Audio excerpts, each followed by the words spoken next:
शास्त्री शास्त्री करके उमेश चंद्र शास्त्री नाम से हमने देखा है। वो संत रामपाल जी महाराज के बारे में बहुत उल्टा सीधा बोल रहे हैं। उनका जो पीछे शास्त्री शब्द लिखा हुआ है, शास्त्री शब्द जो लगा हुआ है, हमें लगता है कि वो अगर थोड़ा सा भी शास्त्रों का ज्ञान होता तो इस तरह की बातें नहीं करते।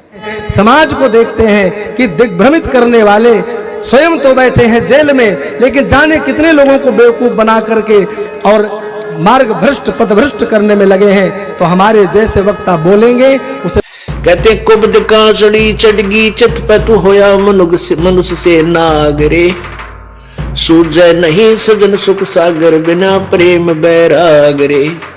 क्या है ये, कौन है, इसके बारे में थोड़ा हमारे दर्शकों को बताएंगे आप? जी देखिए, ये जो उमेश चंद्र शास्त्री है ना जी, ये अपने आप को विद्वान सिद्ध करने के लिए ऐसा काम कर रहा है। हम तो आपके मुंह से सुन रहे हैं कि कोई उमेश चंद्र नाम से भी शास्त्री है। अच्छा अच्छा। इससे पहले सच बता रहे हैं, मैंने इससे पहले सुना ही नहीं था कि उमेश चंद्र ये कौन है, क्या है, कहाँ से आ गया। तो ये संत रामपाल जी महाराज जैसे महापुरुष का नाम लेकर के अगर कथावाचकों भागवत में जाके अगर नाम ले रहा है ऐसा कथावाचक जी, तो ये पहली बात तो मैं आपसे मतलब एक इस वीडियो के माध्यम से एक ये सिद्ध करना चाह रहे हैं कि ये तो छोटा सा कथावाचक आ गया, मान लो कहीं से निकल के आ गया, कौन सी गली से आया, हम तो इसको नाम भी नहीं जानते, दर्शकों शायद आप भी नहीं जानते होंगे ये कौन है उमेश चंद्र। कबीर दास जी महाराज के सामने नाम के आगे दास लगा हुआ है। भगवान के किसी नाम के आगे दास कोई निकाल करके बता दे मुझे तो मैं कथा छोड़ दूं। और अगर वह दास लगा हुआ है तो वो बता रहा है कि मैं किसी का दास हूँ, मैं भगवान नहीं हूँ। वह कभी भगवान बनने की चेष्टा नहीं किए, क्यों उन्हें भगवान बना रहे हो? और हम अगर सनातन धर्म से हैं तो हमारी भगवत गीता, चारों वेद, पवित्र सारे सदग्रंथ जिसको भी हम खोल रहे हैं उसमें एक ही नाम निकल रहा है, कबीर देव। परमात्मा का नाम कबीर देव, भगवान का नाम कबीर देव। तो महाराज जी, आचार्य जी, कथावाचक जी, उमेश जी, क्या नाम बताए थे? उमेश चंद्र शास्त्री। तो आप इतने भयभीत क्यों हो जाते हो कबीर जी का नाम सुनते ही? कबीर जी वो नाम है, इसी से आपकी 101 पीढ़ी का उद्धार होगा। ये लिख के ले लो आप। हम पीछे लेके चलते हैं आप। सन 2009 में संत रामपाल जी महाराज ने हिंदुस्तान के सारे धर्म गुरुओं को एक चिट्ठी भेजी थी, सादर आमंत्रित, आध्यात्मिक ज्ञान चर्चा के लिए। तो उसमें क्या हुआ था कि जब ये सभी को बुलाया गया था, उस समय एक मुस्लिम धर्मगुरु था, डॉक्टर जाकिर नायक। डॉक्टर जाकिर नायक, उसने एक चैलेंज दिया था कि हिंदुस्तान का कोई भी संत, आचार्य, शंकराचार्य, महंत जो भी मुझे गलत सिद्ध कर दे, मैं अपना धर्म बदलने को तैयार हूँ। तो ये तो छोटा सा कहीं से भाई कथावाचक निकल के आ रहा है। सारे धर्मगुरु फिस हो गए थे। उस मुस्लिम प्रवक्ता के सामने कोई नहीं गया था उसके ज्ञान का जवाब देने के लिए। तो एकमात्र हिंदुस्तान के संत रामपाल जी महाराज, उन्होंने इसकी चिट्ठी को स्वीकार किया, चैलेंज को स्वीकार किया और उसको आमंत्रित कर दिया कि डॉक्टर जाकिर नायक, तुम्हारे चैलेंज को मैं स्वीकार करता हूँ, सादर आमंत्रित, आइए आध्यात्मिक चर्चा के लिए। और चैलेंज दिया था गुरुजी ने कि तुझको 10 पॉइंटों पे मैं गलत सिद्ध करके सभी राजनेताओं, स्वामियों, धर्मगुरुओं और शंकराचार्यों को मुसलमान धर्म के प्रवक्ता डॉक्टर जाकिर नायक की खुली चुनौती। ये चैलेंज है, कोई भी शख्स हिंदुस्तान में हो, मिनिस्टर हों दो, कोई भी स्वामी हों दो, कोई भी शंकराचार्य हों दो, इंशाल्लाह मैं तालिब इल्म हूँ इस्लाम और दीगर मज़हब का। मैं तस्लीम करता हूँ कि डिबेट होना चाहिए, मैं उनसे डिस्कशन करता हूँ। अगर मुझे गलत साबित करो, मैं बदलने को तैयार हूँ। ये मुसलमान की जबान है, हम जब जबान देते हैं उसका पालन करते हैं। संत रामपाल जी महाराज ने स्वीकार की मुस्लिम धर्म प्रवक्ता डॉक्टर जाकिर नायक की चुनौती। मुस्लिम धर्म प्रवक्ता डॉक्टर जाकिर नायक हैं सादर आमंत्रित, जब चाहे कर सकते हैं संत रामपाल जी महाराज के साथ ज्ञान चर्चा।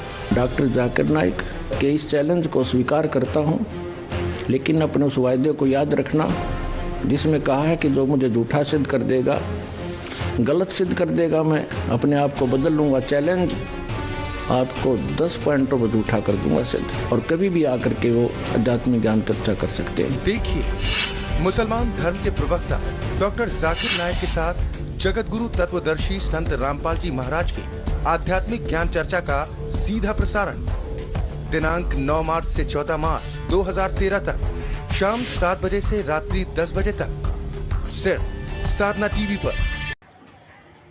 और उसी समय से डॉक्टर जाकिर नायक फुर भाग गया, हिंदुस्तान छोड़ गया। तो ये तो कौन से गली से निकल के आ गए भाई, इनका तो अता पता नहीं है। ये आज मानो चाहे कल मानो, इनका जो अज्ञान का पिटारा है वो तो खुल चुका है, आपके सामने वीडियो के माध्यम से आ रहा है। अब संत रामपाल जी महाराज जो ज्ञान दे रहे हैं, उस ज्ञान के प्रभाव से ये कह नहीं सकते साहब कितने दिन में या तो कथा छोड़ना बंद कर देंगे, भाग जाएंगे, क्योंकि ये हुआ भाई बक रहे हैं सब की विचारधारा से, कि उनकी जो विचारधारा है, उनकी जो सोच है, वह हमारी सनातन परंपरा से बिल्कुल अलग है। भगवान श्री राम को भगवान नहीं स्वीकार करना, भगवान कृष्ण को भगवान स्वीकार नहीं करना, ब्रह्मा विष्णु भगवान शंकर किसी को भी भगवान स्वीकार नहीं करना, माँ दुर्गा के शक्ति स्वरूप को स्वीकार नहीं करना, अपितु उनका यह कहना है कि ये सब साधारण व्यक्ति हैं, ये साधारण है। बोले असाधारण कौन? बोले हमारे पूर्ण परमात्मा। कबीर जी को भगवान मानते हैं, रामपाल जी महाराज के शिष्य ब्रह्मा विष्णु को भगवान मानते। अरे हम क्यों माने? जो भगवान है हम तो उसी अपने पिता को ही तो पिता कहेंगे, आप बताओ। हाँ बिल्कुल सही बात है, हम अपने पिता से ही तो पिता कहेंगे, बिल्कुल। किसी दूसरे से हम कैसे कह सकते हैं? बिल्कुल। हाँ, और ये जो आप बता रहे थे कि ये जो कथावाचक संत रामपाल जी महाराज का टीवी चैनलों पे अभी नाम ले लेके कथा में और वीडियो बना के डाल रहा है, तो वो एक क्लिप छोटी सी हमने भी देख ली थी इसके अज्ञान की। हमें तो हंसी आई थी उसको देख करके, बहुत मतलब ऐसा लगा कि बताओ इसको किसने आचार्य नाम किसने दे दिया। अब इस तरह के अगर ये कथाएं बाँचेंगे तो हमारे समाज का तो आपके सामने निष्कर्ष आ रहा है निकल के, ये है इनके अज्ञान का पिटारा। सबसे पहले तो आप ये बताओ, एक प्रकरण आता है राजा सुखदेव जी का। तो सुखदेव जी को जिस समय राजा परीक्षित की जब लीला हुई थी, वो तो आपको पता ही होगा विस्तार से, तो शॉर्टकट में ही चलते हैं। जिस समय राजा परीक्षित को तक्षक वाला वो जो मैटर हुआ था, पता लग गया था कि 7वें दिन तक्षक के द्वारा काटने से मृत्यु हो जाएगी राजा की। राजा अच्छा था वो, तो उसका युक्ति बताई गई, सभी विद्वान बैठे तो एक योजना बनाई, बताया गया कि इसका आयोजन श्रीमद् भागवत कथा होके हो सकता है। तो सभी बुलाए गए थे उसमें, तो उस समय ये भी गया था, मतलब हिंदुस्तान के सारे धर्मगुरु बैठे थे, जितने भी थे वो सभी थे। तो वहाँ पर उस समय मतलब ये कहा था कि इस भागवत का आयोजन कौन करेगा, तो सभी ने हाथ खड़े कर दिए थे, ब्रह्मा विष्णु सभी ये सब खड़े थे वहाँ मौजूद। किसी ने नहीं कहा था कि मैं ये भागवत बोल सकता हूँ, सब पीछे हट गए थे। फिर स्वर्ग लोक से सुखदेव जी को बुलाया था, वो भी राजा परीक्षित के पुण्यों को दे करके, आधा पुण्य इसने डोनेट किए थे राजा परीक्षित ने, तब जाके सुखदेव जी को बुलाया था, उन्होंने भागवत बोली थी। इस पृथ्वी पर और इस स्वर्ग महास्वर्ग में रहने वाले सभी ने हाथ खड़े कर लिए थे कि इस भागवत जैसे पवित्र ग्रंथ का अपने मुख से हम नहीं आयोजन कर सकते, हम नहीं बांध सकते इसको, हम इसके वक्ता नहीं हैं। तो ये कौन से खेत की मूल्य है भाई, जब सुखदेव जैसे मुनि जिसने माँ के गर्भ से निकलते ही सीधे भाग गए थे कि इस माया में हम नहीं फंसेंगे, हमें भक्ति करनी है भगवान की। तो ये तो भाई विकारों में बना हुआ इंसान, एक तुच्छ बुद्धि प्राणी, मंद बुद्धि बुड़बक, और ये कहता है कि संत रामपाल जी महाराज का ज्ञान गलत है। तब इसके लिए आपसे तो हम यही प्रार्थना करेंगे कि एक बार सनातनी पूजा के पतन की कहानी संत रामपाल जी महाराज की जुबानी, ये सीरीज पड़ी हुई है फैक्टफुल डिबेट यूट्यूब चैनल पे। हाँ, तो आप इसको सर्च करना और यहाँ से आप देख लेना कि ज्ञान में सच्चाई कहाँ है और अज्ञान किसके पास है, प्रमाण आपको वहीं से मिल जाएगा। कहने का मतलब ये है कि लोग शास्त्री लिख लेते हैं पीछे, नाम के पीछे आचार्य लिख लेते हैं, और उसका उन्हें मतलब पता नहीं होता कि शास्त्री का मतलब क्या होता है, आचार्य का मतलब क्या होता है। अगर शास्त्री का मतलब पता हो, शास्त्री मतलब शास्त्रों का ज्ञान, अगर थोड़ा सा भी शास्त्रों का ज्ञान होता तो इस तरह की मैं समझता हूँ बातें नहीं करते वो। उन्हें अपने विचार इस तरह से रखना चाहिए कि हमारे नाम के पीछे शास्त्री लिखा हुआ है, मैं किस मंच पर बैठा हूँ, मैं समाज में क्या संदेश दे रहा हूँ।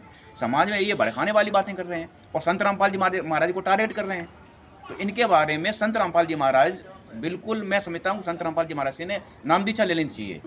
हाँ बिल्कुल, ये बात वास्तव में आपने काबिल तारीफ कही है और ये सच्चाई भी है, ये सच्चाई भी है। अगर कथा बाँच रहे हो, आप एक संत बन रहे हो, आप एक भगत बन रहे हो, तो क्यों बन रहे हो? क्योंकि हमें भगवान चाहिए और भगवान मिलेगा शास्त्र अनुकूल भक्ति से। बिल्कुल, और शास्त्र अनुकूल वर्तमान समय में पूरी धरती पे एक संत रामपाल जी महाराज के अतिरिक्त दूसरा कोई भी धर्मगुरु है ही नहीं जो शास्त्रों के अकॉर्डिंग भक्ति दे।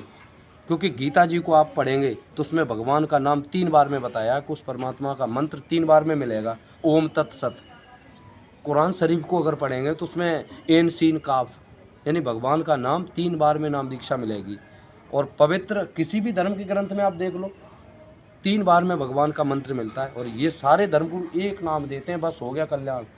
आपका मुक्ति हो या भट्टा बैठा कोई फर्क नहीं पड़ेगा। इन्हें आपके पैसे से मतलब है, ये बिजनेस चला रहे हैं। हाँ। शास्त्री तो नहीं है, शास्त्री हम सिर्फ संत रामपाल जी महाराज के नाम के आगे लगा सकते हैं, क्योंकि शास्त्रों का ज्ञान आज किसी को है तो एकमात्र संत रामपाल जी महाराज को शास्त्रों का ज्ञान है।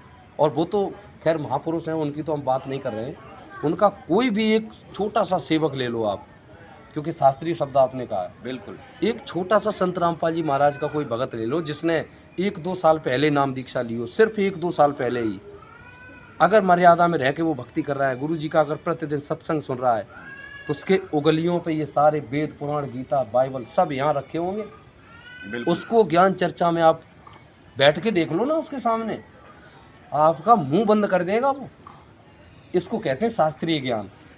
तो मैं समझता हूँ संत रामपाल जी महाराज के सिवाय यहाँ ना तो कोई शास्त्री है और ना कोई सच्चा संत है।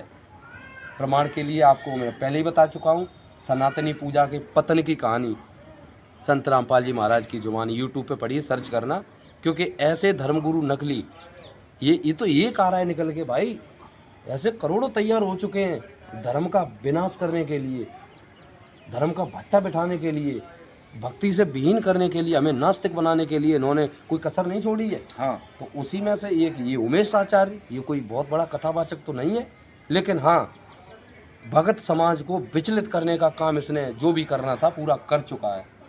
ये अज्ञान का पिटारा, इसका पोस्टमार्टम हो रहा है, लगातार हो रहा है। और संत रामपाल जी महाराज का तत्व ज्ञान दिन प्रतिदिन एक तोप के गोले की तरह इसका विनाश करता हुआ, खात्मा करता हुआ इसके अज्ञान का, ऐसे धर्मगुरुओं के अज्ञान का सुपड़ा साफ करता हुआ, और आज करोड़ों की तादाद में लोग जुड़ते चले जा रहे हैं। तो आपसे भी प्रार्थना है, अगर ये ज्ञान समझ में आ रहा है, ये वीडियो अच्छा लग रहा है, तो एक बार संत रामपाल जी महाराज का ये सत्संग अवश्य सुने।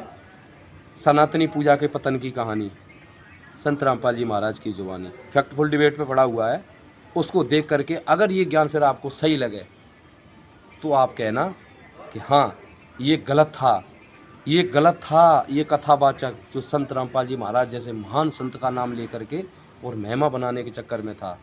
तो दर्शकों निर्णय अब आपको करना है। अगर हमारे वीडियो को आपको अच्छा लग रहा है, अपने मित्रों के साथ शेयर ज़रूर करें, चैनल को सब्सक्राइब कर लेना, क्योंकि ऐसे धर्मगुरुओं की पोल अब प्रतिदिन खुलेगी, क्योंकि वो समय आ चुका है ढिढोरा पीटने का, भगवान के ज्ञान का ढिढोरा पिट रहा है।